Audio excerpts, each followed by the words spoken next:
kod tulo makinde duto gi jaheraneno. Riwruok mar Amref Health Africa onyiso jokanyo e kaunti ma Siaya mondo mi koro jiw weche mag nyodo e kaunti ma Siaya ahinya to ne nyiri kod mine matindo e kaunti no. Kane oloso e boma ma Siaya kinde nyasi ma bende ne obagi mar loro chenro mar higni 5 ma idendo ni Power to Youth ma bende ne geto nyayo ratich nyiri kaachiel kod mine matindo e kaunti ma Siaya. Jachung' e lo riwruogno ma Dorcas Indalo ne otielo dwaro mantie mar jiwo weche mag nyodo kakilero gi jafwambo marwa e kaunti ma Siaya George Amolo.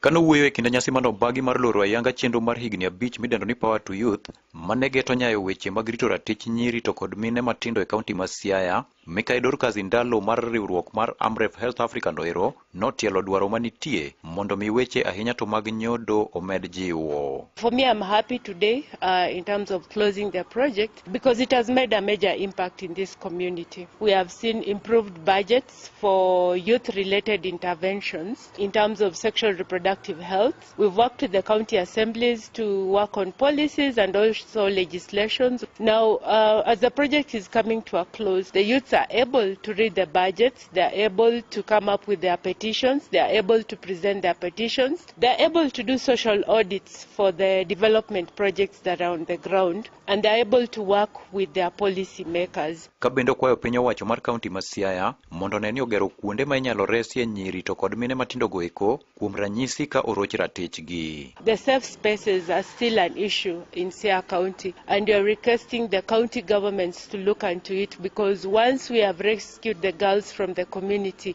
and they're endangered, where do they go? So one thing we really wish that the county governments can allocate funds for the safe spaces so that our girls can find a place where they can be rescued in case they're in danger. Owacho magi ka nyawadgi Charles Olwamba to nopuoyo riwruok mar Siaya Muungano Network ma manyocha ne tayo chenrono kendo jiwo gi mana mondo mi gimed dhi nyime. Wasabet kwan gi partnership gi Siaya Muungano Network kendo nitie gik mang'eny mosetimre mabeyo. Maduong' sana ni weche magwa mag nyiri matindo, nyithiwa matindo mane yudo shida sana teenage pregnancy gi sexual and gender based violence. Kendo an asirogi ni Siaya Muungano oendelea gi tich magitime community. Korka kore to programs coordinator mar Siaya Muungano Network Migosi Hilary Omondi osingo ni gibiro neno ni ber manyocha chenro mar Power to Youth project noero kelo e kaunti ma Siaya kae ok odhi nono. En adier no project mar Power to Youth ni osekelo ber kalore kod stories kata gigo mawinjo ka communities leaders kaachiel kod organization moko owuoyo to as kaka organization ka Siaya Muungano Network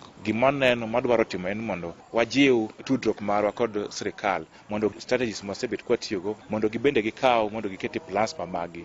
Gino kendo madwa timo en kaka organization mondo kik walal ber ma project no kelo en wadwa tudre kendo kod community bende motegno mondo gi continue kata gidhi mbele timo activities mabero dongruok ma yudhe bero dongruok mar thirwa manyiri. Ne Radio Ramogi e kaunti ma Siaya, an George Amolo.